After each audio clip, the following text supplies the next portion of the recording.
It's going to happen, guys. This isn't hippie talk. I'm not high on weed out in the middle of the forest. Like, this is literal, scientifically proven things that will change your life forever. And it's making one choice, going in one different direction, and owning your life.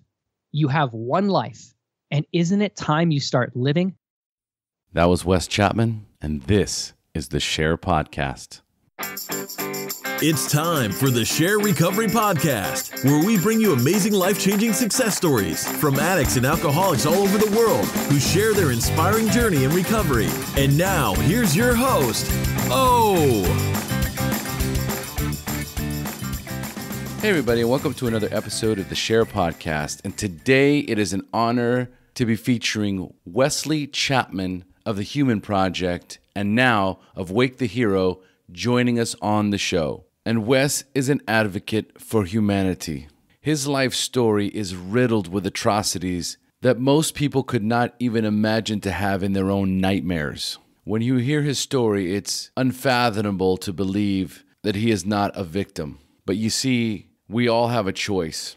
We have a choice to be the victim or to be the hero in our own life. And Wes took what seems to be the sourest of lemons and turned it into a beautiful glass of lemonade. I can't say enough about how much Wes has impacted my life over the years, which is why I'm so grateful to be able to bring Wes to you today. So without further ado, let's dive into Wesley's story. But first, if you'd like to know what's the best way to help support the show, here are a few of the best ways to do so. Number one, you can donate to the SHAIR Podcast. And to do so, you simply go to the website, www.theshairpodcast.com, and click on the top right corner of the website that says donate, or you can click on any of the yellow banners throughout the website that say donate via PayPal, and it will take you to our donate page. All the donations we collect go exclusively to promote, grow, and produce the podcast.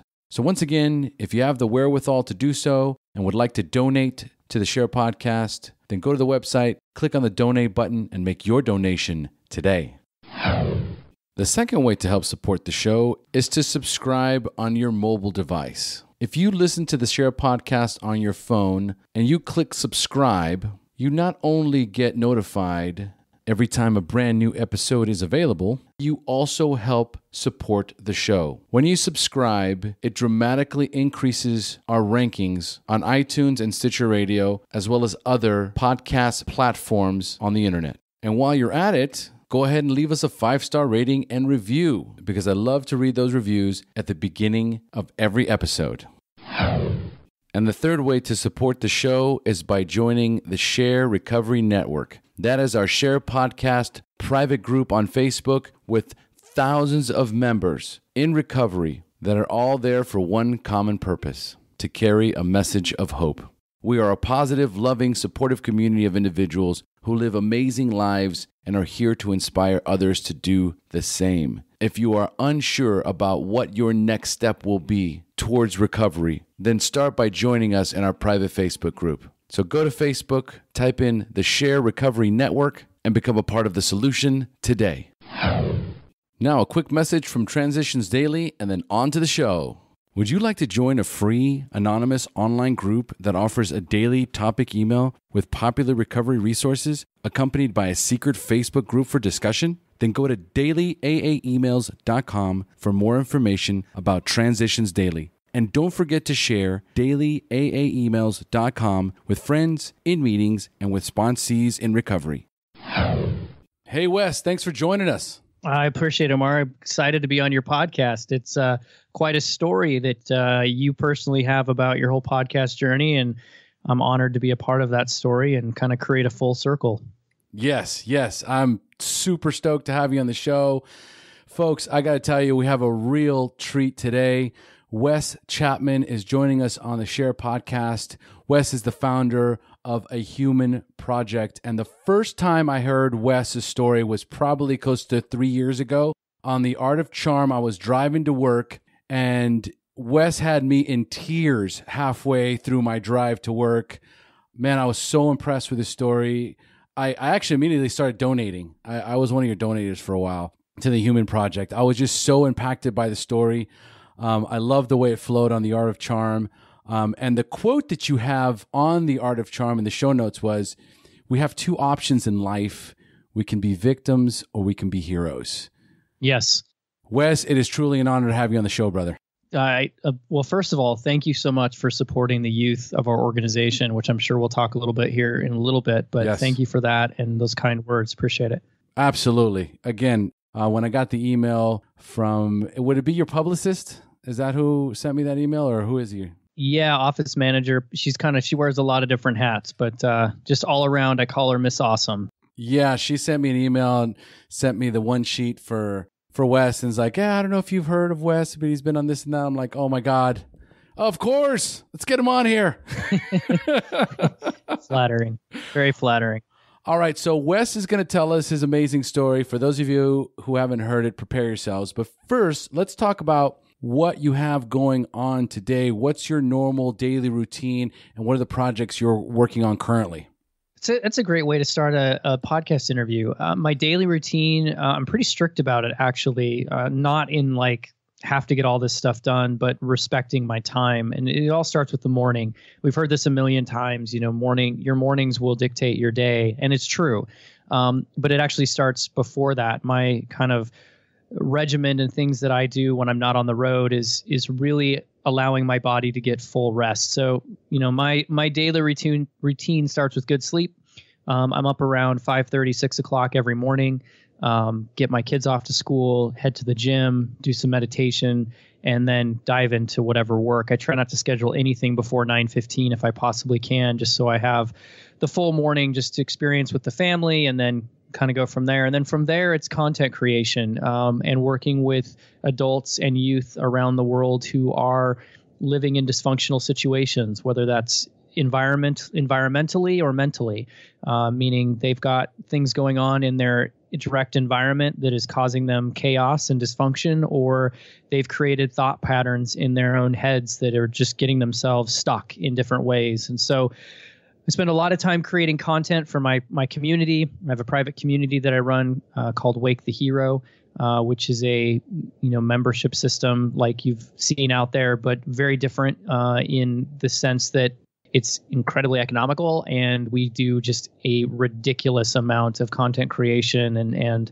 one-on-ones and all kinds of fun stuff. So that's my day when I'm home. When I'm on the road, which last year I was on the road 282 days out of the year. Oof. This year I will not be doing that. But when I'm on the road, I'm doing presentations in schools, churches, coffee shops, whatever it may be, basically going into a community for 3 to 5 days and just diving into the community and finding particularly youth, but even adults who are struggling, and figuring out ways to create action plans to get communities out of that. I just actually spent the last hour and a half with a community talking about suicide and drugs, and figuring out how we can create an action plan over the next 5 years to change the trajectory of the community. So it's that's my daily life. And then when I'm not doing that, I love to spend time with my horses. I love to be with the kids, love to travel with the kids. We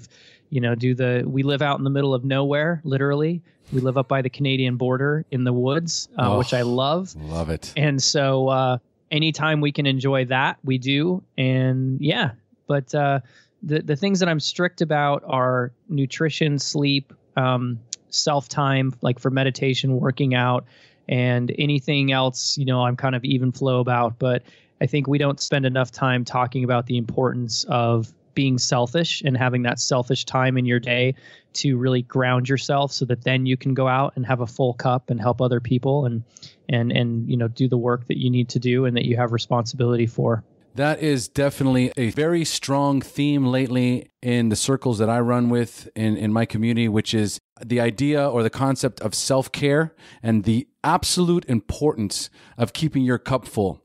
So for my listeners who may or may not have heard what the philosophy is behind that, but if your cup is empty, then you have nothing to give others. So you have to keep that cup full, right, at all times. So you have So you have to give, right? And so that comes with self-care, personal time, and connecting by meditating and prayer, which is my follow-up question, which I think is super important. It's something that I have in my life. I'm not religious, but I'm very spiritual. I'm very connected to a higher source, a higher power. Before this interview, before this interview, I pray. I ask God, the power greater than myself, to guide me through this, to give me the strength, give me the energy, give me the forethought to get through it. What is your spiritual relationship look like? And do you have a daily practice for that?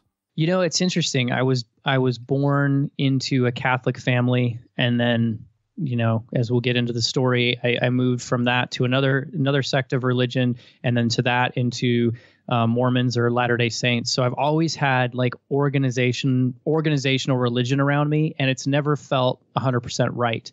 And so in my adult life, much what it sounds like you is that I'm not a part of any organized religion, but I do definitely believe that there is something greater than us. And I choose to believe that through my own experiences in life. And so my relationship there is actually is daily ongoing. And what I mean by that is that I don't believe that there is a singular moment in which we have that connection or communication pathway open. I believe that it's as open as we choose to make it throughout our entire day. And so not only will I be having that conversation, you know, if I'm alone in the car, I may have it externally, and some would say that would be praying. But I'll have it throughout presentations. I'll have it throughout this interview. When you ask me a question, I may pause for a millisecond and be asking for guidance on the right way to answer that question. So to me, it's the conscious awareness that there is something greater than us as a human species. We tend to think that we're the greatest, we're the badasses, you know, nothing is better than us. And I think that's very destructive. I think that actually harms us as a organizational group rather than strengthens us. I think there's a lot of wisdom and power into constantly understanding that there's a greater and higher something than we are. And if we all die and become mealworm, you know, fertilizer, then great. At least we're living with the conscious behavior of doing the best we can to under the realization that, you know, we're not the top of the food chain, if you will. And if we die and find out that, you know, we're in the matrix, then fantastic. If we die and find out that, you know, there's other planets and there's a God, then great. You know, I don't think there's any harm in understanding that. So to me, it's about constantly having an open dialogue and a connection throughout the entire day, and calling upon that, you know, maybe when you need to on extreme moments of your day. But I look at it as somebody who's out to bless me and guide me, not somebody who's out to, you know, criticize and tell me that I'm not worthy. I don't look at it in that direction. Yes, what we were raised with is obviously that judgmental, punishing God that we have pulled away from. And I love the way that you phrase this, or the way that you look at it, because it gives you an opportunity to start your day over. It gives you an opportunity to pause before you say something and really connect with Source, really connect with the whatever higher power you have in your life. You know, so I love that ideology. Well, and for your listeners, I mean, because I struggled with that immensely as well, realizing one thing is that religion is man-made. Spirituality, it's a higher conversation. And even if let's not debate is it true, is it not, the principles inside of the ideologies, inside of the spiritual well-being, those principles are now scientifically being proven to be beneficial for us. And so it's not about a religion or a sect of religion. All religions are developed by men and have selfish intentions. Like, that's just how it is. And that doesn't mean that spirituality is not something that can serve you and guide you in life. However, I completely empathize with the religion and it, you know, just being so overwhelming. And it's actually, if you really dissect 99.9% of religious practices, I don't know all of them, that's why I leave the 0.1% there, is that they all go exactly the opposite against the principles and teachings of the spirituality. So AKA, love thy neighbor. Let's just take that really simple thing. But yet we constantly are taught to judge those that aren't part of that religion or that sect or that way of thinking. And the exact opposite is being taught in the books and in the teachings, is that we are to love one another. And I know there's more to that, but I'm just using that as a really simple thing to understand that you can dislike and even distaste and have a hatred towards organized religion.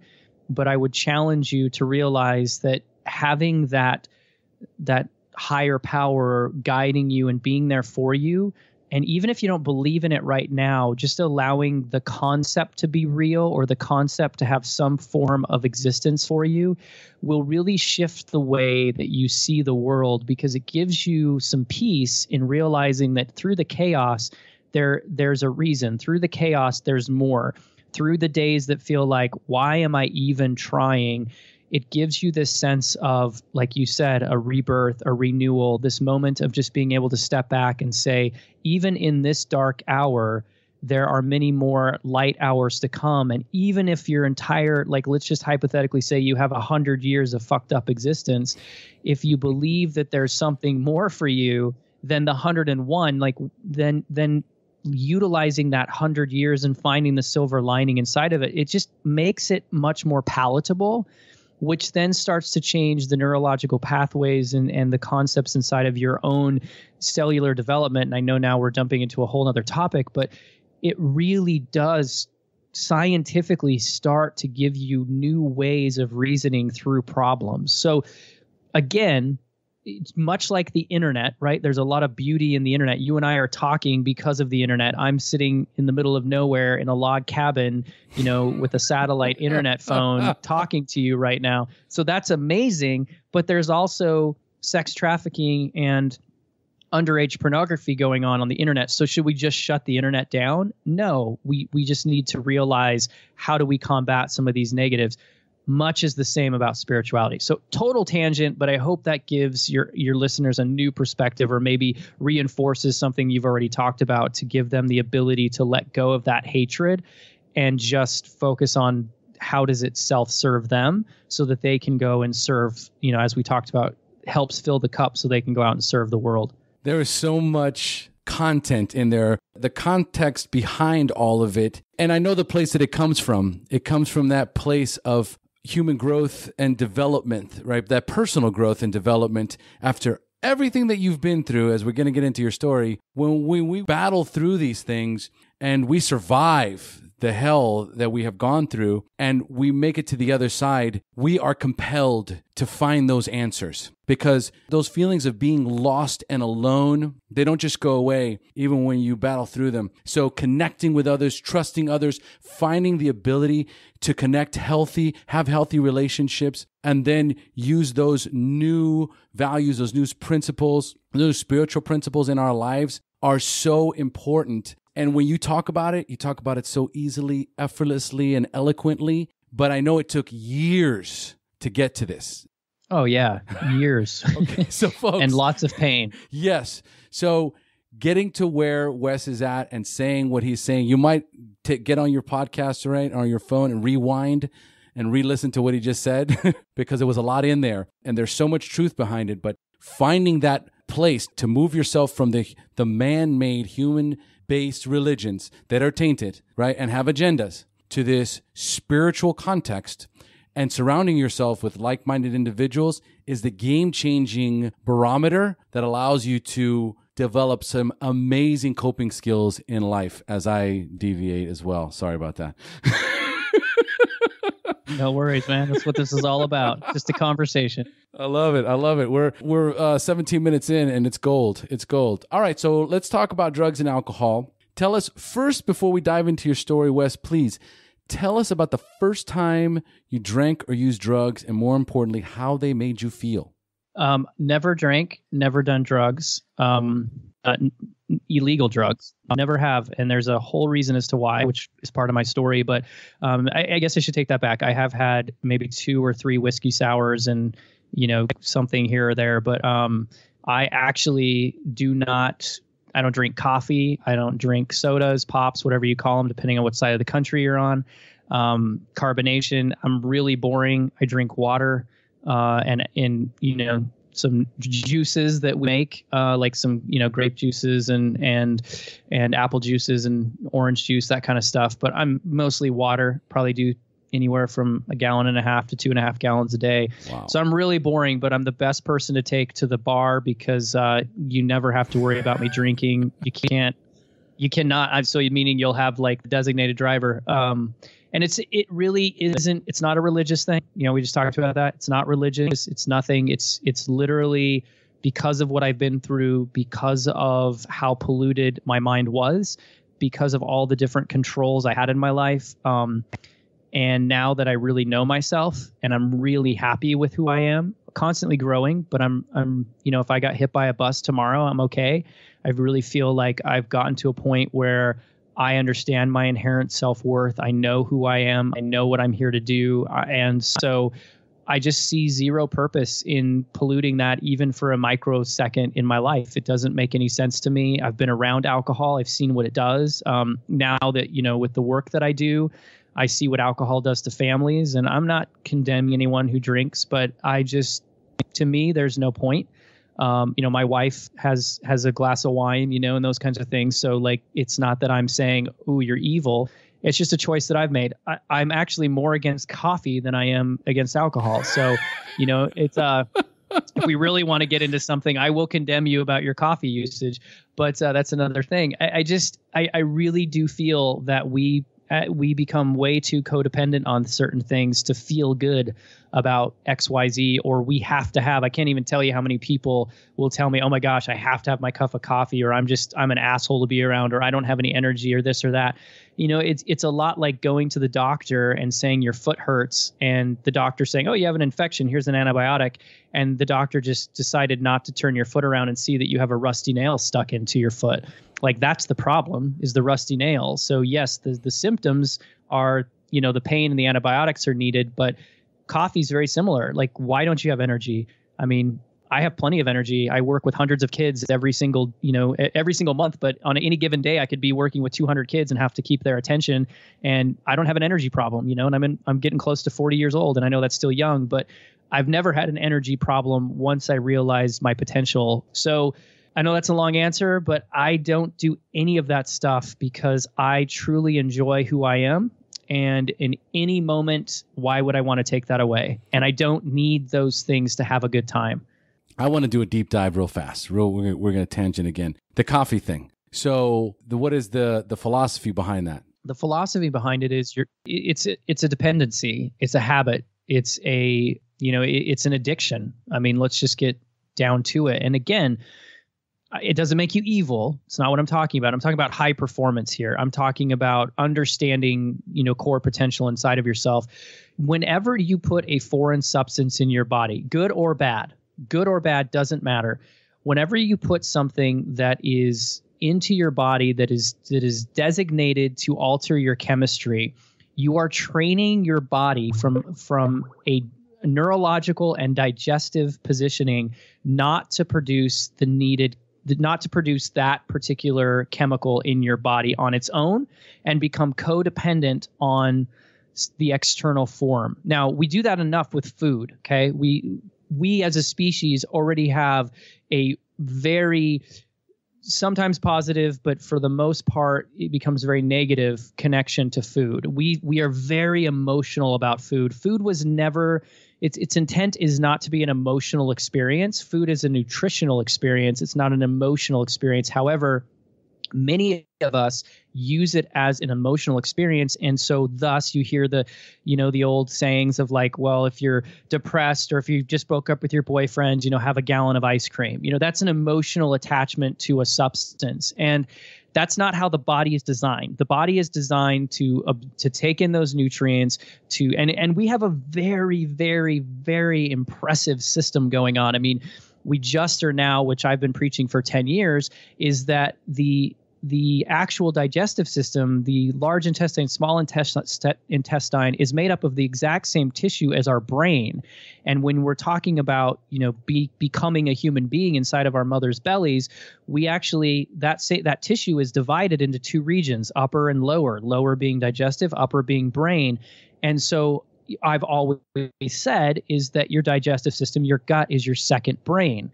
Well, now the next level of research that we found is not only is that 100% accurate, it's scientifically proven. We have neurological activity going on inside of our digestive system to the extent of a well-trained dog, which means when you say, I have a gut feeling, that isn't just some or butterflies in my stomach. That isn't just some you don't just have gas, or you're not just talking like some woo-woo hippie shit.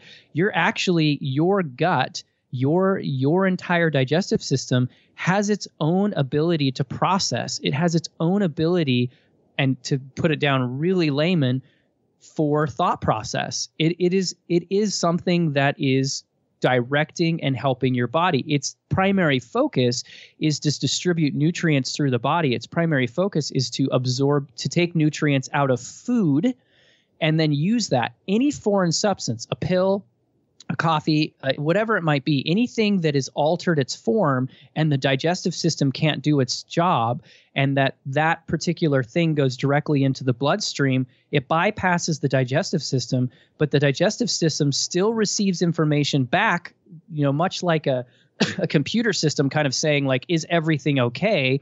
And it says, oh, there's an increased level of XYZ chemical in the blood, so I don't have to produce it, which then creates the codependency, creates the dependency, the addiction on that foreign substance. So if for whatever reason you can't have that foreign substance, now all of a sudden your body is physically depleted, let alone the mental depletion, let alone the neurological depletion that you're having. Your actual, guts are depleted from that particular thing. And that's when you start having the withdrawals. That's when your body starts going into, what the hell is going on? Give me my, my external source of chemical. And that's when you start, and I work with a lot of people to get them off of coffee. And, you've got the headaches, and you get, the irritability, and you have the tiredness and all these different things. The reason for that is because your body doesn't naturally produce what is needed to do that in a natural state.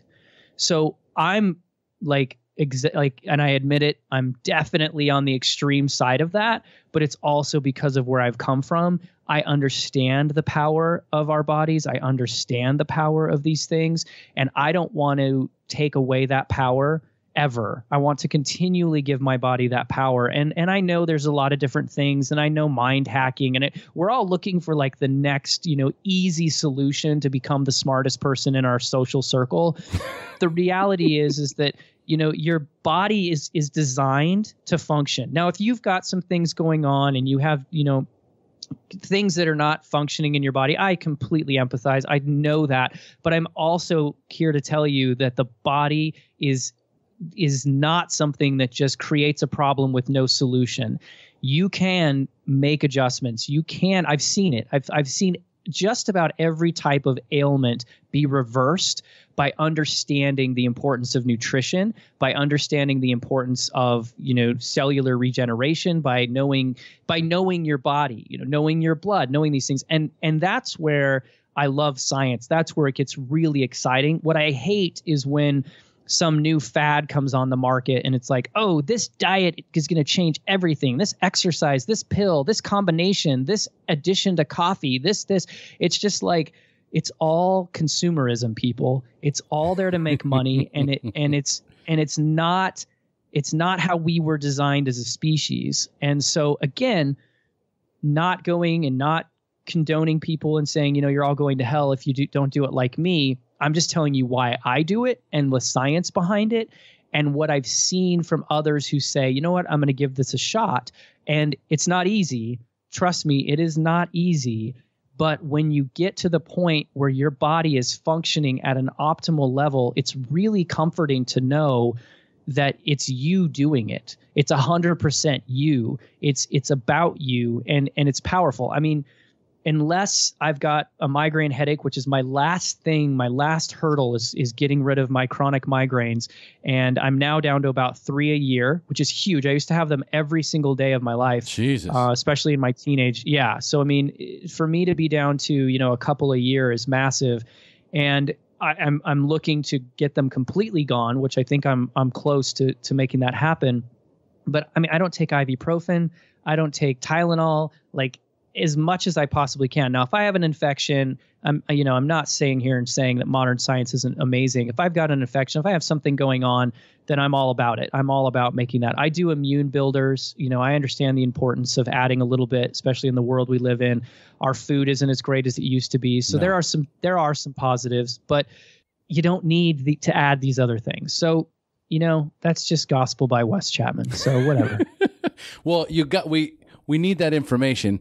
I needed that information because it is like talking me out of drinking coffee is almost like talking some people off of quit smoking weed. All right. So it is. Yeah. I know. It's an addiction. And I'm the same way. It's like, you don't want to be around me if I don't have my cup of coffee, or I just can't get my day started without my cup of coffee, that kind of a thing. But here's the thing, understanding on a cellular level what's happening, and understanding that by doing this, you're robbing your body the opportunity of producing certain hormones that you need to be energized throughout the day. So there's the body aspect of it. There's the what goes in and how it affects your body, and then ultimately how that affects your performance. Is there something else? Is there something as far as your drive, your passion, your purpose that coincides with that energy that happens? Like if I hate my job or I'm in a marriage that's dysfunctional. Oh yeah, absolutely. And you know, I've got all these things going on in my life, and just getting out of bed, everything is, I'm dreading my marriage, dreading my job. I get there and I need some sort of stimulant. That you know what I'm saying?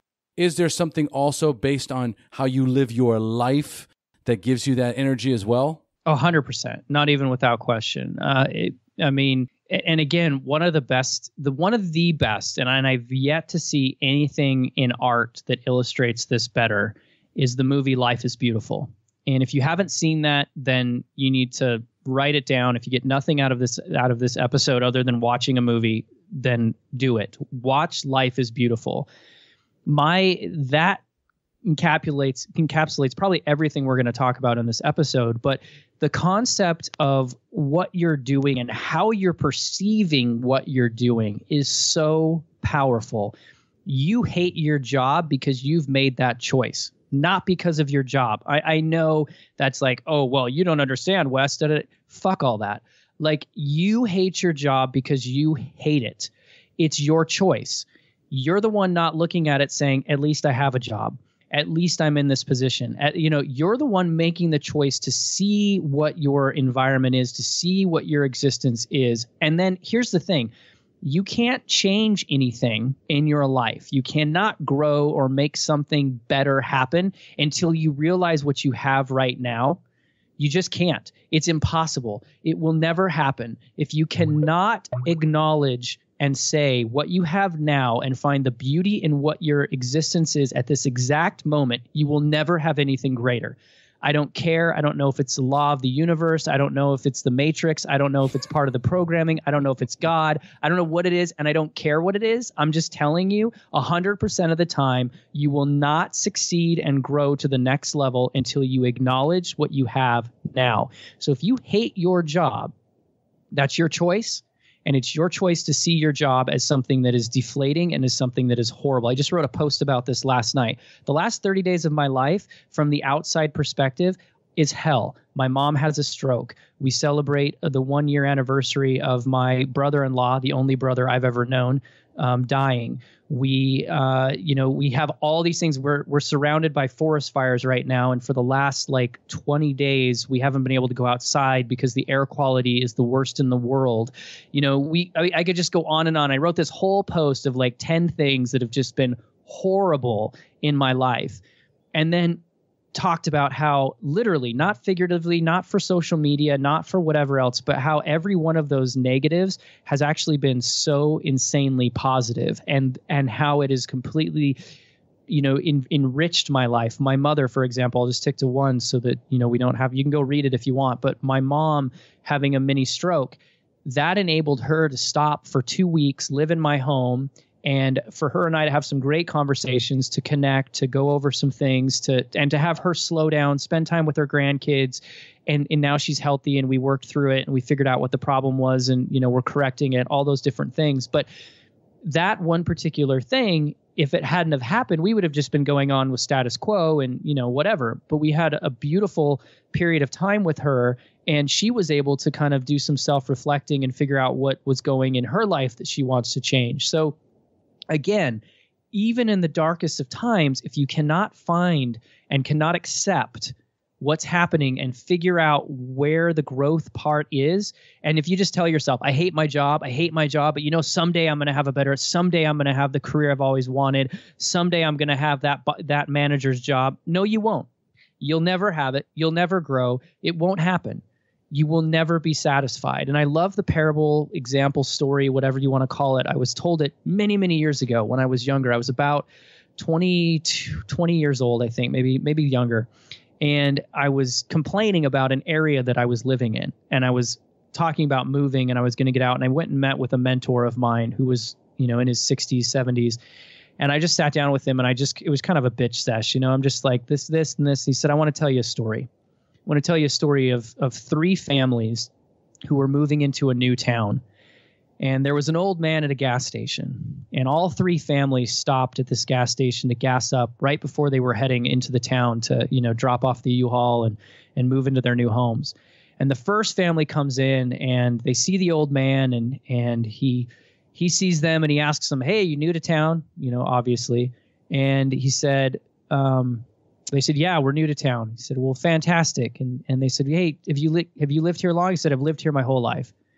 And the family said, well, how is it here? And the old man says, well, before I tell you how it is, tell me how it was where you came from. And the family replies, oh, we absolutely hated it. The neighbors were horrible. My job was awful. We hated the house we lived in. It was the worst house. The weather sucked. Everything about it. So we're so happy to be here. We've done all this research, and we're so excited, and I've got a new job and all this stuff. And the old man looks at him and says, I've got some really bad news. It's just like that here. It's just like that here. And they get in their U-Haul, deflated. And the next family comes in, same situation, goes up to the old man, same thing. And same question, how is it? Old man, same thing. Well, tell me how it was where you came from. Well, the neighbors were okay. We didn't really know them, but like every once in a while. And I had an okay job, and it was an all right place, and we've done a lot of research, and we're super excited to be here. And, we're just got a new job. And so they say, so how is it here? The old man replies, it's the exact same, man. It's the neighbors here are just kind of so. And so the family gets in the car. Third family comes in, same question, same scenario. Old man asks, the family replies, and they say, oh my gosh, we had the best neighbors. We were so connected with them. Our kids were in school. They loved it. They were there. It was just such a great thing. We were involved in the community. It was so sad. I had a great job, and they transferred me here. And I'm just worried that this place is going to be different. It was really hard for us to leave where we were. And the old man looked at him, and he smiled, and he said, you've got nothing to worry about. It's the exact same way here.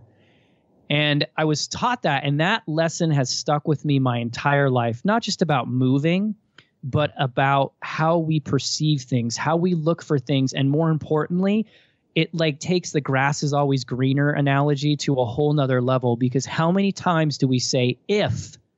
How many times do we say if? That one of the most powerful words in the English language, and it's overused and not understood. If I just had a better job, if my wife just gave me more sex, if my husband was just sweeter, if my kids were just a little smarter, if my neighborhood was just this. It's the if that destroys the direction of our lives. And so then we turn to the alcohol, the drugs, the coffee, the addictions, and we get ourselves into these patterns. And then the only people that, the help and all of this overcoming addiction bullshit talks about the physical addiction to the substance. And the reality is, much like what we talked about before, it's that rusty nail why do you feel the need to have the XYZ substance? And even something as simple as coffee, you are programming your brain every time you say something. I don't care what it is. And we get it. If you go to a 14-year-old girl who's struggling with self-esteem and she looks at you and says, I'm ugly and I'm fat and my hair is horrible, we have no problem looking at that girl and saying, don't say that stuff. Don't you realize what you're doing to yourself? But if that same girl says, I'm beautiful, I'm enough, and I'm perfect, a lot of us look at that and say, well, aren't you a little arrogant? And yeah, by the way, that's kind of a little like, that's just a little like woo-woo that you're saying that. I think you need to just kind of back it up a little. No, like what we say is what we program. What we think is what we program. So if you say every morning, I'm an asshole without coffee, guess what? You're an asshole without coffee. Guess what?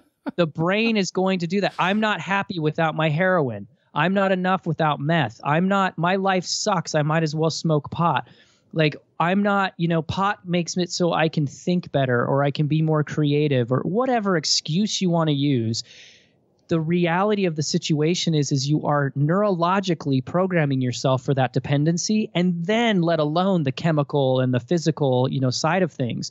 And so the way you perceive the world in which you exist in now is so critical, because if you truly want to make a change, if you truly want to improve your life, then you have to accept, enjoy, and love what you have now. And as I said, artistically, I love visual representations of concepts, and I have never, someone can challenge me on this. If you want to send me an email, Wes at wakethehero.com.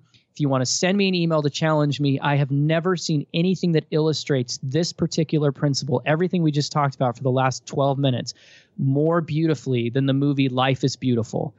And I'm so thankful that piece was created, because it transformed my life, and I think it's helped a lot of other people in my community understand that in the darkest of times, if you cannot find the ability to find happiness, to find peace, to find enjoyment, to find the silver lining, all these cliches that we all hate to hear, if you can't, you will never have an existence greater than what you have right now. It will never, ever happen.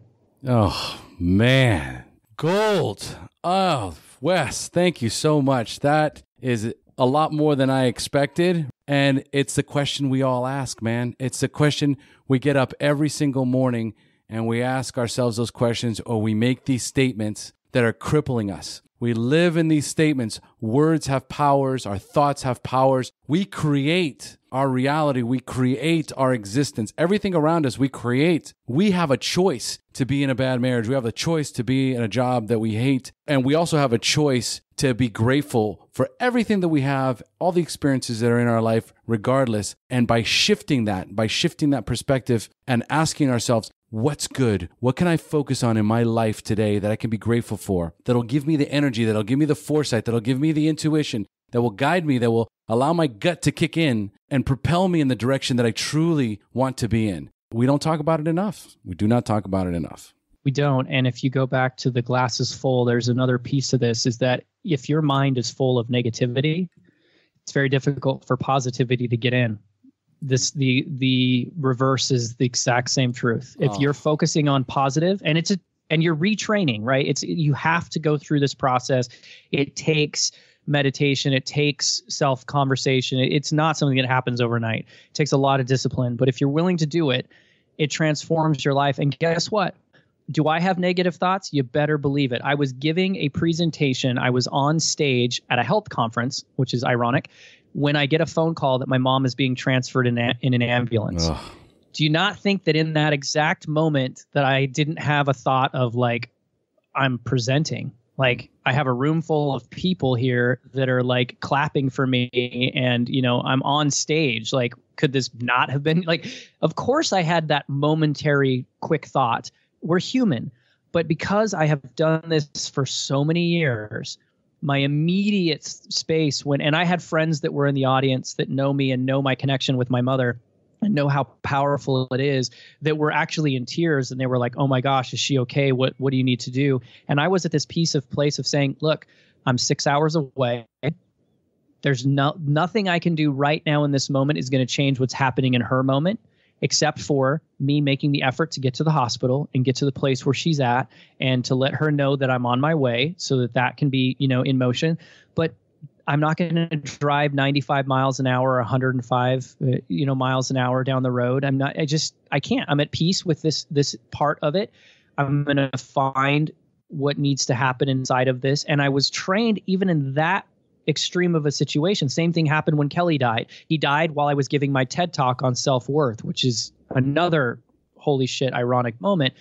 And what am I going to do? Like, you have to, as you harness this and you get this kind of mindset of positivity, it's very difficult for negative thought to come in. And when it does come into my life, because it does, I have shit that happens to me too, and not just these traumatic things, but other things. My mind doesn't operate that way. It's very difficult for me to look at this and say doomsday is here. I may have that moment, but I have enough of neurological pathways that don't operate in that existence. And so it's, I'm not going to say effortless, but it's damn easier than where it was when I first started this journey. So it does change your DNA. It changes your cellular makeup when you start doing this stuff, and it makes it very difficult for the negative emotions to exist in that type of an environment. And so guess what? They're not going to be there. They'll go find the next, victim. And I truly believe that. And I've seen it in my life ever since I made this decision to make this happen.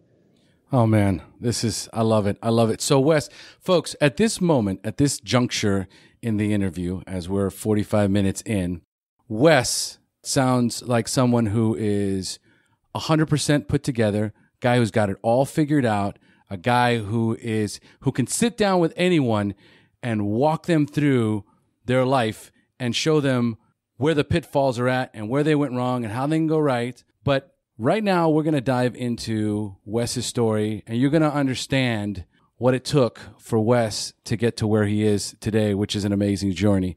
So Wes, what I want you to do is I want you to tell your story with us, that heartbreaking story that I heard on Art of Charm. Is, dive into the mindset of where it was. It impacted me. I wanted to impact our listeners, and to know that someone who comes from one of the most horrific backgrounds I've heard of is the man that he is today. So Wes, please take it away. I want to take you guys to a visualization.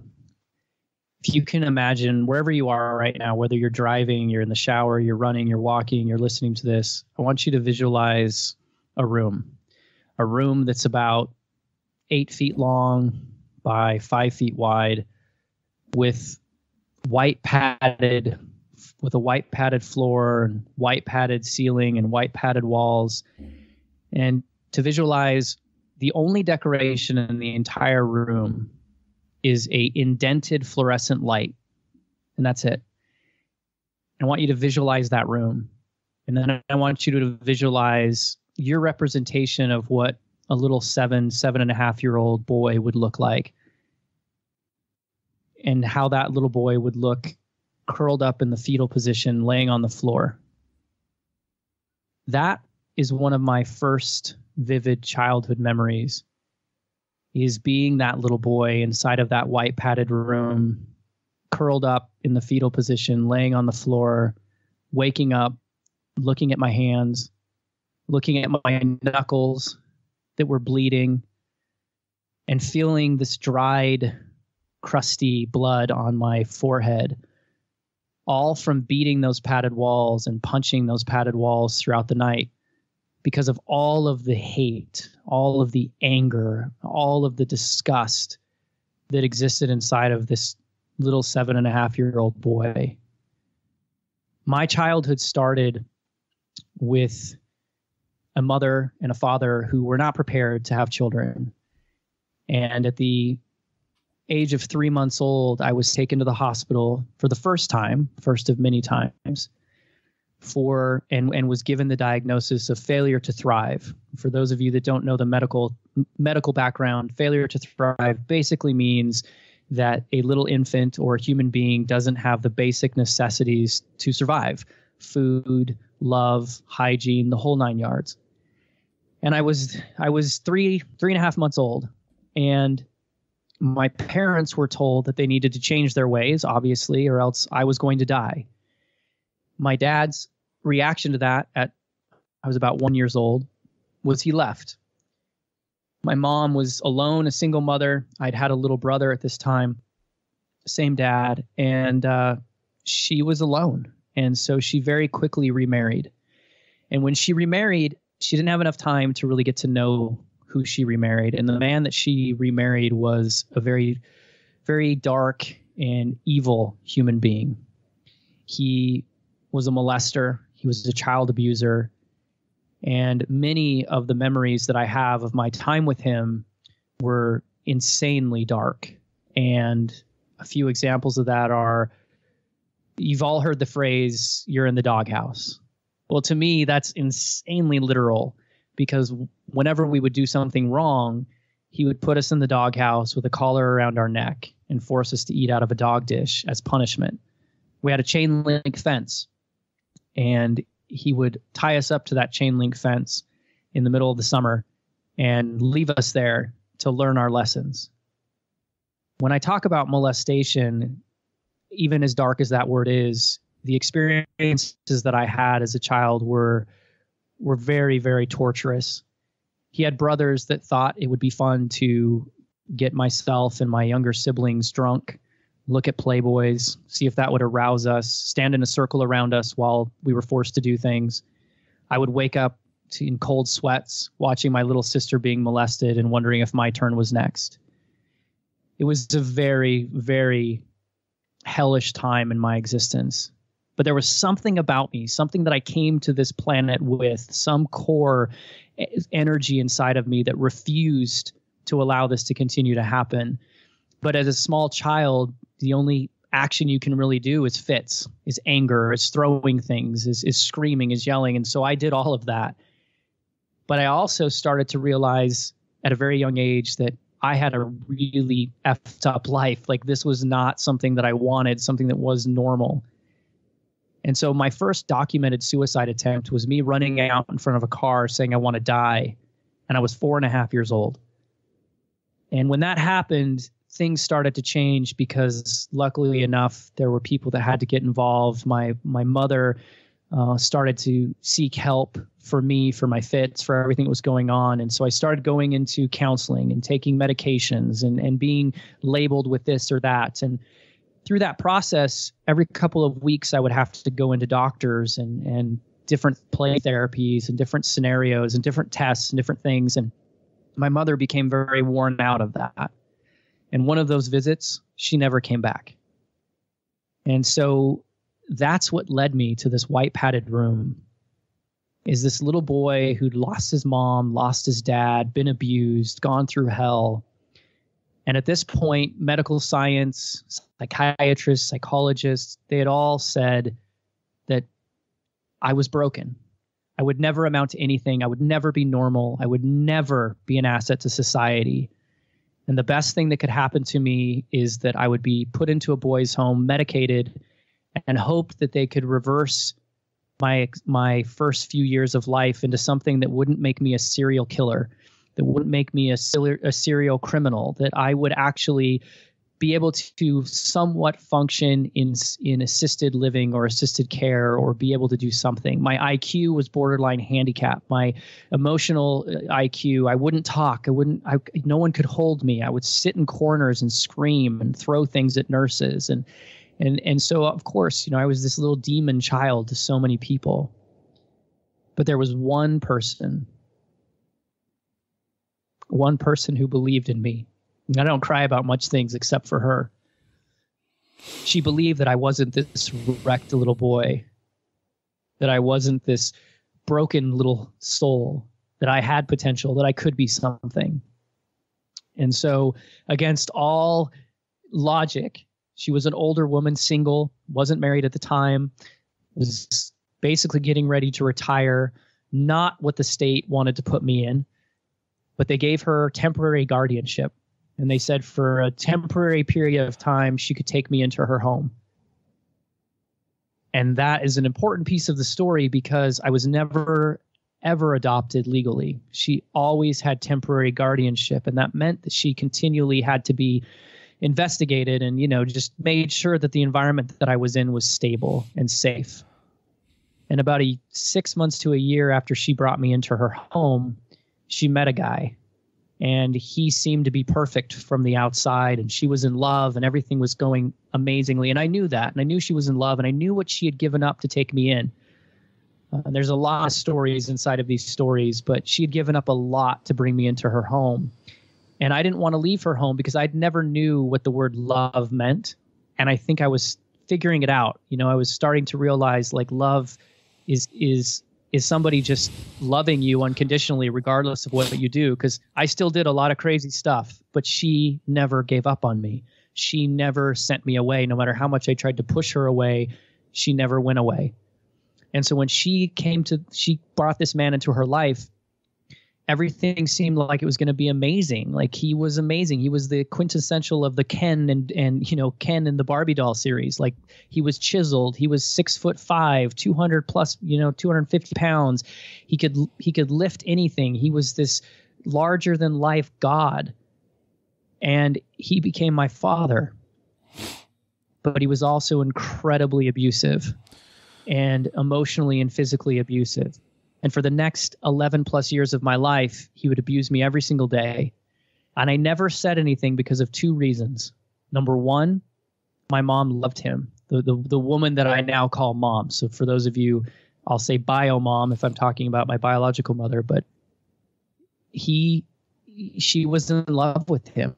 Even though they would fight for days on end and lock themselves in the room, she would consistently tell me how much she loved him. And so I didn't want to break her heart by telling her what he was doing to me when we would go on to job sites or we would be alone or we would be doing things. And to give an example, I didn't know what a wrench was, and I was learning. And he got very frustrated with me and took out a pipe. He was actually asking for a pipe wrench, and I didn't know the difference, and I brought him a crescent wrench. And he told me I was an idiot, went to the toolbox, grabbed a pipe wrench, said, "This is a pipe wrench," and then hit me on the side of the head with it. Oh. This was the kind of man that he was. And it wasn't until many, many years, and there's tons of stories as to how we finally, broke away from him. But the second reason is that I knew, I was very smart. I knew the system. I knew that if the government, the counselors, everybody else knew what this guy was doing to me, they'd take me out of the home, and who knows where I would go. I'd already experienced being in and out of different homes, and those are not pleasant either. And so for years I hid in this, and for years I was labeled and I was diagnosed, and I never told my story. Everything I'm telling you now, I didn't start talking about till I was 26 years old. So I didn't talk about this. I didn't talk about my past. I didn't talk about my parents. I didn't talk about anything. I'd go to counseling every other day, and I never talked about anything other than my behavioral issues, other than the symptoms. No one talked about the rusty nail. I didn't talk about the rusty nail. I was ashamed. I was embarrassed. I didn't feel worthy. There were so many different things, and I was medicated like you cannot believe. I was on anywhere from 15 to 20 plus pills every day of my life for different labels, different things, and they became an addiction. Yes, they're prescribed, but I'm telling you, they're not. I mean, chemically speaking, they're 1 or 2 compounds away from what's on the streets. So I was addicted to these drugs. I was numb. I didn't want to have emotions. I didn't feel anything. And at 16 years old, just a little bit older than 16, but 16 years old, my body started failing. I had been prescribed drugs and put into counseling since I was 4.5 years old. And at 16 years old, my body started saying, you're beating me up. My liver, my digestive system, every part of my internal systems were failing.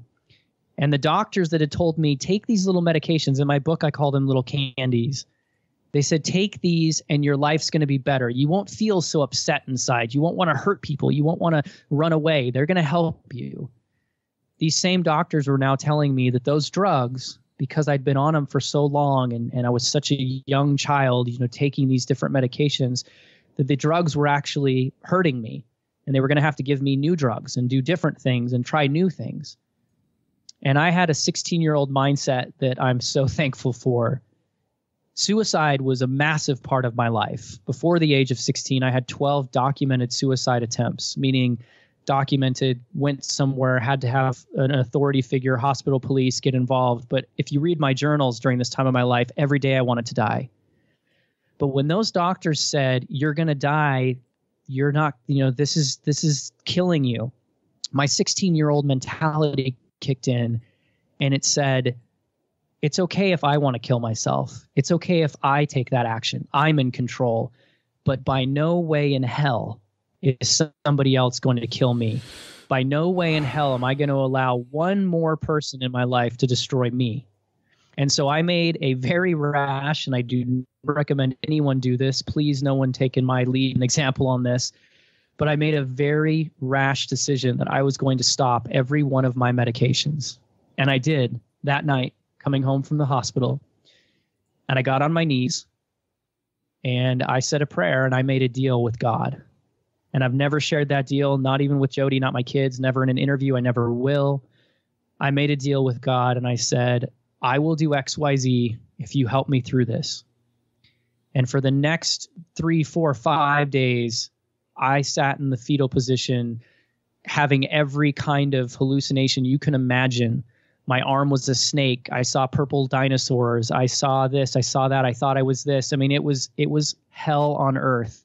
And I was lucky enough that my mother allowed me to do this because she had seen my hopelessness. She had seen this. And I think she also knew that inherently there was something in me that could do it.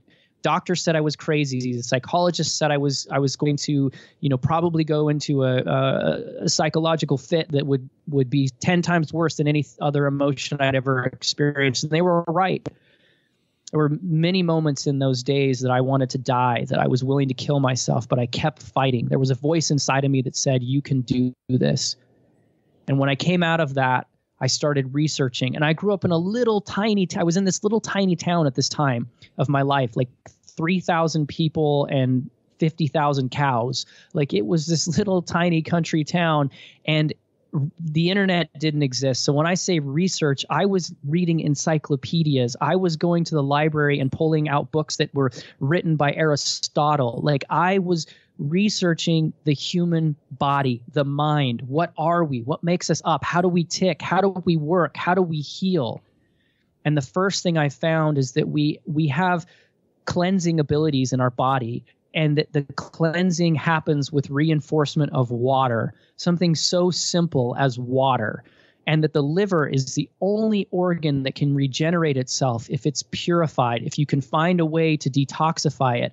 And so I started with that concept, and I started drinking water. I started researching colon hydrotherapy. I started looking at different ways to cleanse my body. And for the next 2 years, I focused on cleansing my body, cleansing my mind, changing my thought patterns. For so many years, I had called myself a victim, and everyone around me said, Wes, you're such a victim. Life has been so shitty for you. It's so unfair, this life you've been given. You're such a victim. And I believed it. I bought it. I was a victim every day of my life. And I looked, and I finally said, what the fuck has being a victim ever got me except complete and total misery? So why don't I put that victim to bed and I wake up the hero inside of me instead? And that's exactly what I did. I became a hero to myself. I said, I'm going to change this. I'm going to rewrite my life. I'm going to rewrite my future, not the future I had been given, not being told I'd never drive a car, I'd never have a family, I'd never be an asset to anyone's life. I was going to rewrite that. I was going to become something and do something. And every freaking second of every day, I told myself, put the victim to bed, wake the hero up instead. Every second of my day, I said, I'm enough. I'm worthy. And it started to change. It started to morph. I started to change. I started to build confidence. I started to feel good about myself. And if you're following the timeline, I was 16 when this started. It wasn't until I was 26 that I got out and started sharing. It took me 10 years of just processing and emotions and going through, but I had wins. I had wins along the way. I was an award of the state. That's why I brought that up, meaning my mother only had guardianship over me. So that means every few years I had to be tested, and they had to make sure my disability benefits were still there. And when I became an adult, 18 years old, they had to test me to see if I was going to qualify for adult disability for the money that I would be receiving, the medical care, all of those things. And they had tested me, before this, just before my 16th birthday, and found that, again, IQ, borderline handicap, socially inept, all these things were there, and they were testing, and they were real. And when I was 18, they tested me again. My IQ was borderline genius. I was able to comprehend social issues. I was the exact opposite of what the test prior had been. And now, much like the beginning of this interview, and this is the first time I've ever done an interview where we talk and then I tell the story, it's so powerful. You were so smart, Omar, to do it that way, not because about me, but because it shows people you just heard a child that was told he was worthless and he was borderline handicapped with his IQ. And now I get to sit next to Dr. Drews and Peter Diamandis and all these iconic heroes of our society and be classified as, and I'm not trying to be narcissistic. I'm just telling you, I'm now classified in those arenas. And I spoke at the UN a few months ago and I did a really powerful video because I was the 7.5-year-old boy inside of the white padded room that was told I was worthless. And then now, in this moment, I was on my way to speak at the UN. Like, what the fuck? Like, how incredible is that? And it took me a moment to sit back and say, this is you. This is your life. This is your existence. You created this. You worked your ass off to be here. And now you're here. But all of that pales in comparison to two things, Peyton and Chloe, my son and my daughter, who I was told I would never have. I would never be able to be a father. And every single morning, I take them to school when I'm home. I guess I should put that asterisk in there. But I get to hear every day, Daddy, nothing. Speaking at the UN, getting a global peace. I don't even care. Like whatever worldly success metrics we get, cool. That's awesome. Nothing compares to being called Daddy. My life is complete because I made a choice. I made a choice to look inside of my existence, the hell that was, the man that was still abusing me daily. He didn't get out of my life until I was 18 years old. The man that was abusing me daily, I found the silver lining. I changed my thought processes. He was teaching me things. I was growing. I was learning how to do things.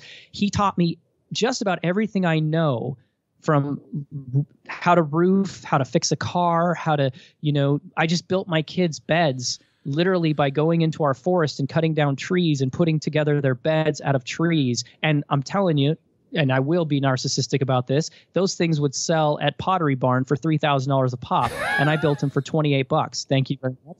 So he taught me those things. So that was the beauty in his existence in my life. And once that became real, and I wasn't just saying that to, say it, I truly started seeing that, that's when the opportunity for his exit in my life appeared. And it happened quickly and abruptly, but it took months and months and months of me finding the difference in my life. So I'm not just saying everything that we just talked about for 47 minutes before we got into this. I'm not just saying it because, I read this in a book and, I went to college about this. I have lived this. I have researched the human body, the brain, for 20 plus years. I've worked with hundreds of thousands of people online. I've spent knees to knees time with 65,000 youth in our country. I've gone one-on-one with thousands of adults, and those that choose to make the choice, the one choice, to embrace their life differently. And it does require daily choices, hourly choices, minute choices. It does require that. But I have seen miracles from people being trapped in wheelchairs since they were 14 because they were raped when they were 13, to a girl being gang raped by, I think, 16 or 17 different times, and wanted to die, tried to commit suicide 6 times in 3 months, was self-harming herself to the point that scars aren't, I can't even tell you how she was mutilating her body. And within 3 days, she started to change her perspective of life. And now she was married, and they told her she'd never have trust for men. All the things that happen with rape and all these different things that happen in those scenarios, she debunked all of it. And she's living her life, and she's medication free. And and I could tell you thousands of stories like this. And so when I decided to leave my previous life, which we didn't even talk about, I found, there was it wasn't all roses and perfectness after 16. I did find money, and money became my heroin. Money became my cocaine. And I spent, almost 2 decades building money and making a ridiculous amount of money and only caring about making money. And that's all I cared about. I was an asshole in a lot of ways because of that. But it was part of my growth. It was part of my development. But when I found this, when I started sharing my story, and I never thought my story would be anything. I was sharing my story because of somebody told me something at a conference or something about writing your story, and I was like, well, I've got a story, I guess. I don't know. I'll never forget. We were in one of their companies, one of the little whatever you call them, contract companies, was going to do a documentary on me, and the guy was interviewing me, and he was doing the interview, and we were talking about my experience in a doghouse and eating dog food out of a dog dish, and I'm in the living room, and Jody and I had just started dating, and I'm just telling the story, and we're just doing this process, and the guy holding the boom started shaking and crying, and the guy that was holding behind the camera was wiping away tears, and the guy that was interviewing me started crying, and I look over in the corner, and Jody's just sobbing. And I looked at all of them. I said, what the hell's wrong with all of you? And Jody just screamed out from the corner, and she goes, what the fuck is wrong with you? Like, how are you not, like, what is this story? Like, and she and I had not gotten to the part in our relationship where I was really telling her all my stories, and she was listening to these. And I just looked back and I thought, this is just normal. This is my life. Like, why are all of you freaking out about this? This is just my life. And it was in those types of moments that I realized that my story, I don't tell my story to heal. I've already healed. And I make that very clear to people. Do not tell your story to heal yourself. You need to be fully healed before you tell your story. I tell my story because I have seen it transform people's lives. And I will do anything I have to do for the rest of my life to continue sharing my story. And right now, my story isn't, too profitable, not making a lot of money. And that's not about the money. It's not about that part of it. What it's about is seeing people put themselves into my story. Whether yours is equally as traumatic or not is irrelevant. You only understand the pain in which you have endured. You only understand the trauma that you've experienced. That's the way the brain works, thank God. But I have seen people put themselves in this story and make decisions to change their lives, which ultimately, and especially if you're a parent and you're listening to this, you can change the entire trajectory of your family tree. I have 16, 17 brothers and sisters. I don't even know how many brothers and sisters I have. Of those that I know, like, I'm one of 3 of them that haven't gone to jail, aren't dealing with something, catastrophic, or are still alive. My children, my dad has his own journey, his own story. My mom has her own story, her own journey. My children are now part of, and it's not a perfectly healthy. I've made my mistakes. I've been in and had to go through divorce. I've made mistakes, but my children are now on a new trajectory. The Chapman trajectory is changing, and I cannot stress to you how important that is in today's day and age. We need more heroes and less victims.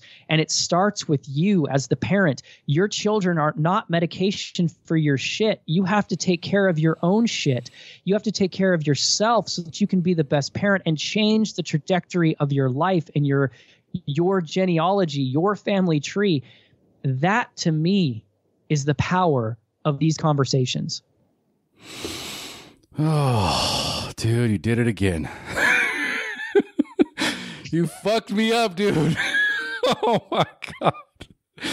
Guys, it's been 3 years since I heard this story. I still remember the story about the girl. That was one of the most powerful moments. And I think that you were crying when you shared that one at the moment because it was so recent. And you were at a convention. The girl came up to you after. She came up to you after the convention, and they surrounded you and they started asking you questions, and she started talking to you, and you walked her through it. And you have these cathartic moments in your life where you realize that you have the power to impact millions of people's lives, with your story, that the tragedies that happen, the atrocities that happen to you in your life have value. They have this intrinsic value that you can't put a price tag on and that will live forever. And it's just as powerful today as it was 3 years ago. I'm still connecting with it like I was 3 years ago. I'm still in that room. I'm still on that journey. And to know that what you have done with your life based on that gives everyone that's listening this unimaginable hope for the future, that no matter what is going on in your life today, as much as you want to dwell on it, it's bullshit if you don't use it to positively impact and change your life and the life of others. It's just how I believe. I concur 100%. We're all given the opportunity to grow through the trials in which we experience. And I want that to be kind of reiterated. We're all given the opportunity. Doesn't mean we all take it, but we're given the opportunity. And it's only through trials that we grow. And we can create 100 analogies that go with that. But those are our times to grow. When things are peaceful and calm, we do not grow. We stay. It's when we have these moments of trials and tribulations. And guess what? You can have trials and tribulations every moment. Traffic is a trial and tribulation. It's real. It sucks. It causes anxiety. It causes stress. It messes with your time, which is our most precious thing. But how do you utilize it? Are you listening to this podcast during, a rush hour time?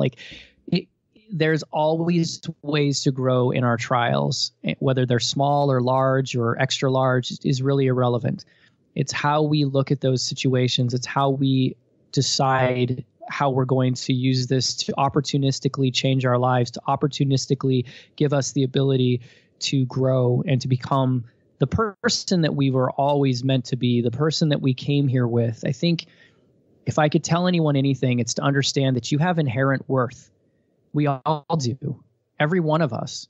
And we get caught up in the social aspects of worth. Do I have 1 million followers? Do I have 1 billion downloads? Do people chant my name? Am I that, and it just doesn't really matter, because your calling, your potential, whatever word you want to use, I think is irrelevant.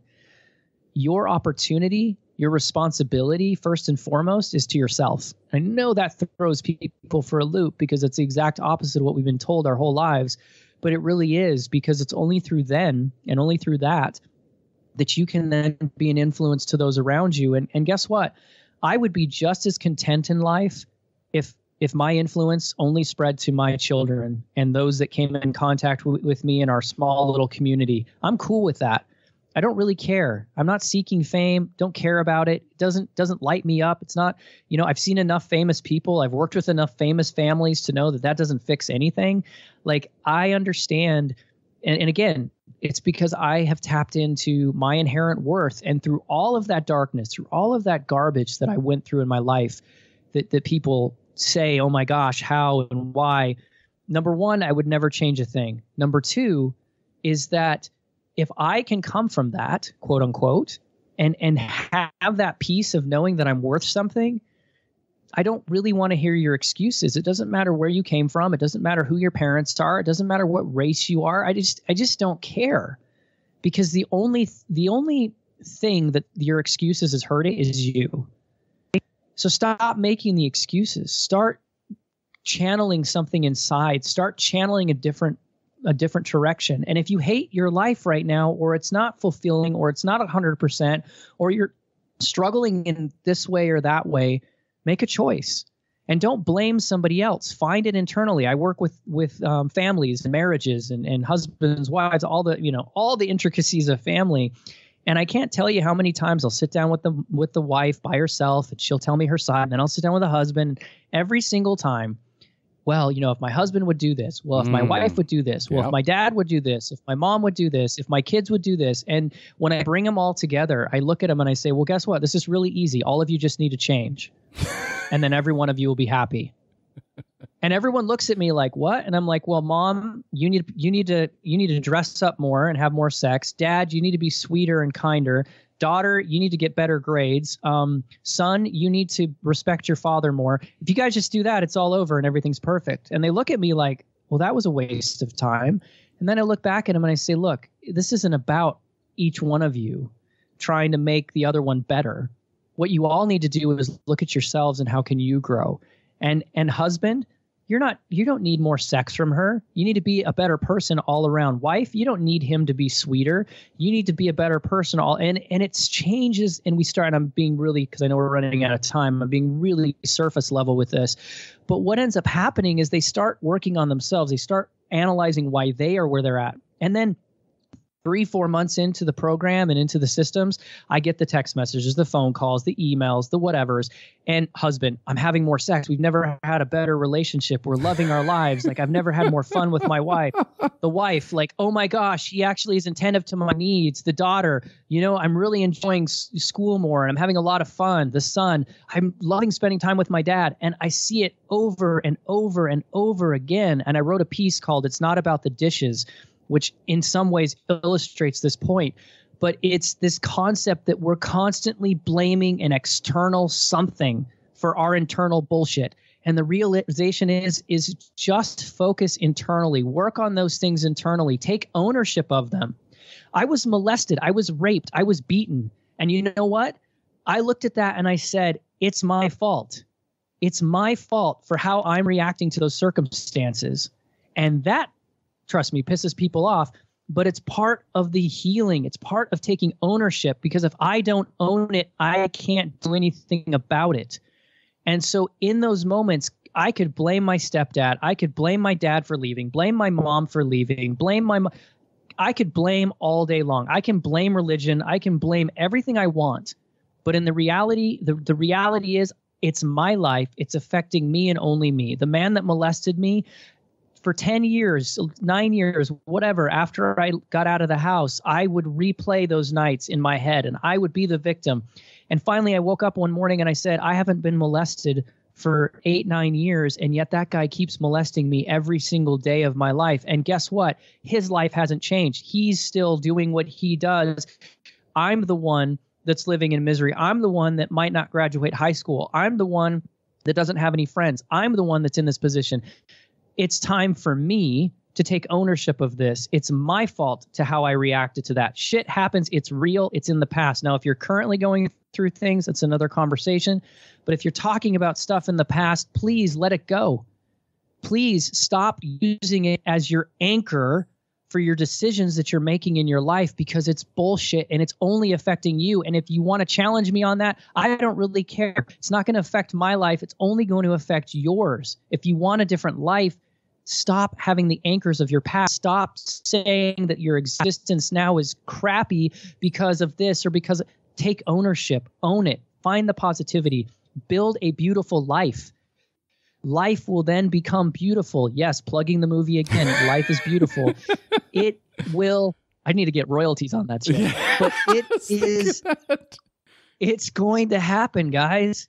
This isn't hippie talk. I'm not high on weed out in the middle of the forest. Like, this is literal, scientifically proven things that will change your life forever. And it's making one choice, going in one different direction, and owning your life. It's your life. You have one life. And isn't it time you start living? Dude, I have closing questions and I just want to shut it down right now. You're amazing, brother. You're amazing, and I just want to thank you again for just bringing it from your core and just being authentic and vulnerable and honest. The impact that Wes had in my life 3 years ago is still the impact he's having on me today. We do not have to be victims. We can be the heroes in our own lives. We just have to make that choice. You have the choice to change. You can sit and own that role. You can be a victim, you can be an aggressor, or you can be the hero in your story. Buddy, I've got a few more questions if you don't mind, just to close up, and we can wrap it up quickly. But I just want to thank you again for this amazing story. Hey, thank you for the opportunity to share. There is a moment, and I want you to take us to that moment of that aha moment where you went from knowing that you no longer needed to be that victim, where you could take ownership of your life. There is a light bulb moment that happened. I want you to share that moment with us.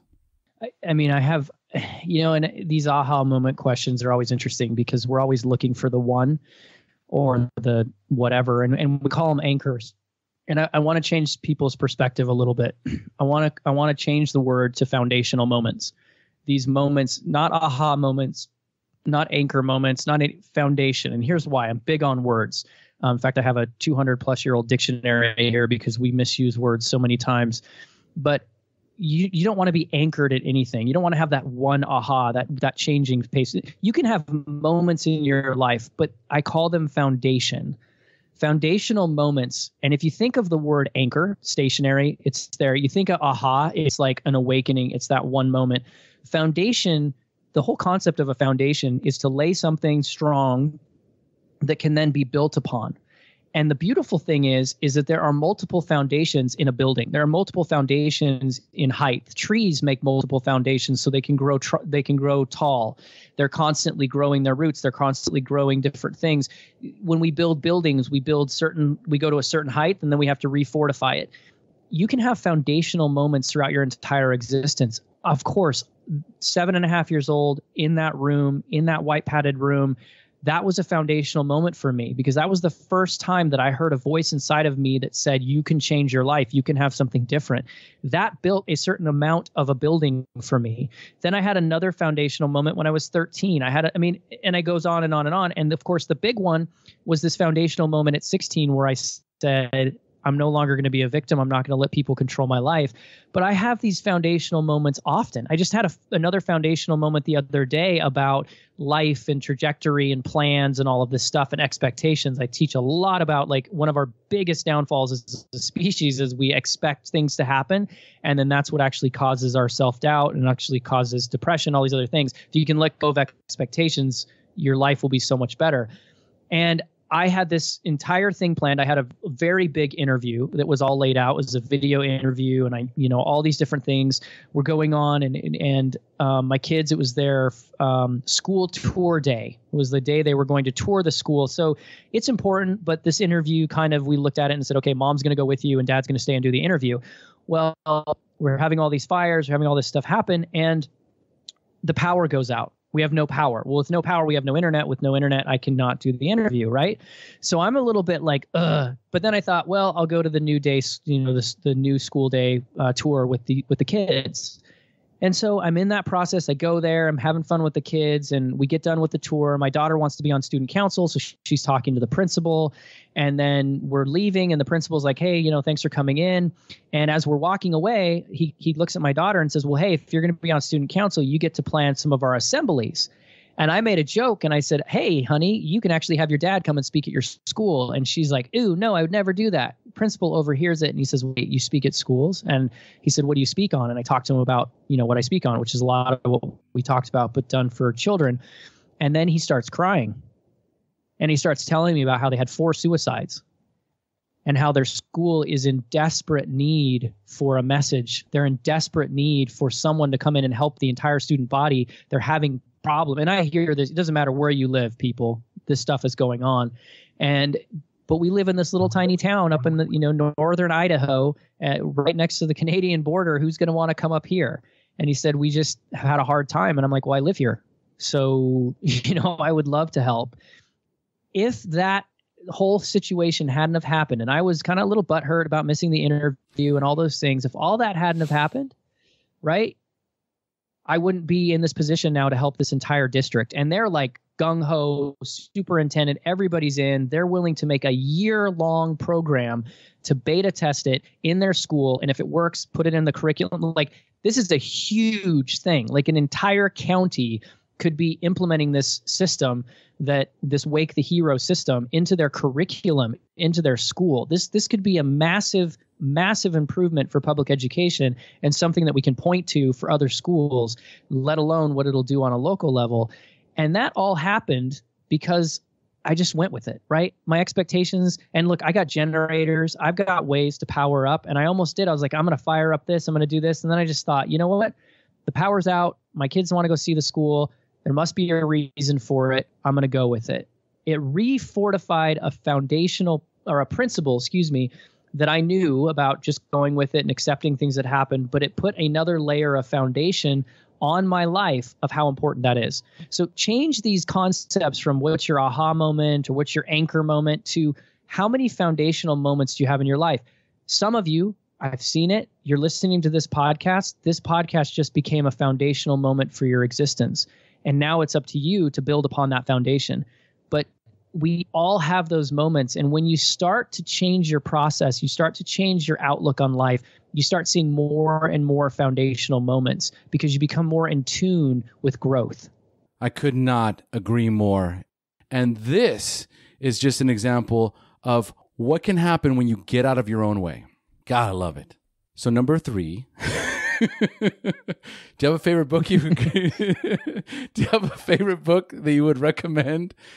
I'm not big into books. I know that sounds crazy, and I know it goes against every thing is that leaders say. But I like to learn and all that fun stuff. But I will tell you that I would say this is a different answer. I know everyone gives. There's a lot of great books out there, but I'll tell you one thing that's kind of fun is get an old dictionary. Go on eBay and buy an old dictionary. It costs about $100, maybe $200, depending on how old you get, how old of a dictionary you get. And English dictionary, and start looking up words that you use all the time and start seeing their root and start figuring out that, oh, wait, we use a lot of words and words have power. We use a lot of words that have roots that are opposite of what we want. For example, a lot of people put in their email signatures, blah, blah, blah, blah, blah, thank you, name, whatever, P.S., let me know how I can serve you. Well, the word serve is a derivative of servant. And when you actually look in Old English, it actually says to be a servant. How many of you want to be a servant? That's not what you're asking for. And then servant is slave, blah, blah, blah, and it goes down. And these older dictionaries will actually show you how the words came to be and what their meaning is. I'm fascinated with it. For example, the word fear. Fear is the dumbest thing in the world. Fear needs to be completely re-understood.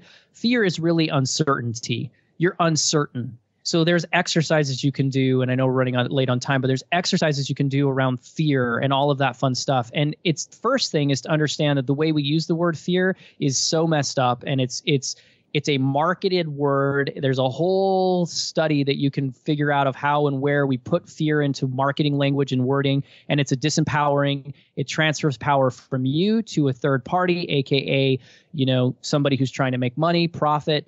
It's uncertainty. That's really it. And uncertainty is solvable because uncertainty becomes certain when you do. Fear stops you from doing.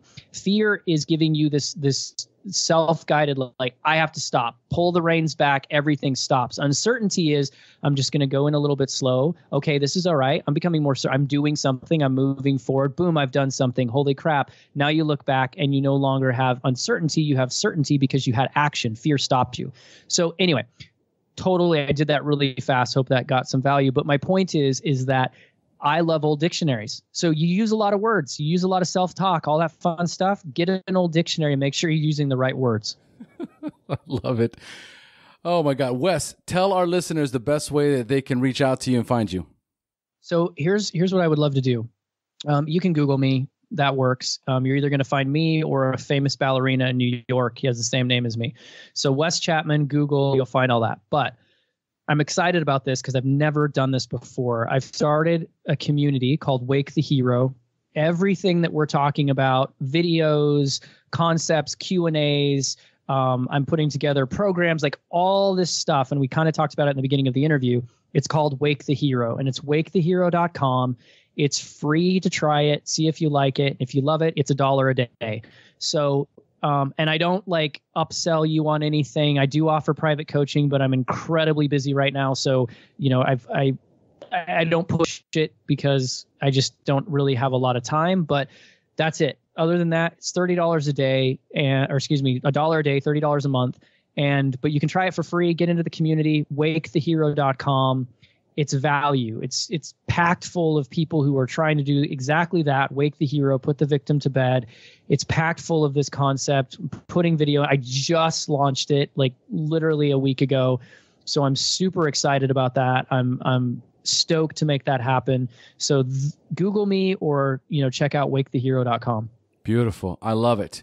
And what is the best suggestion you have ever received?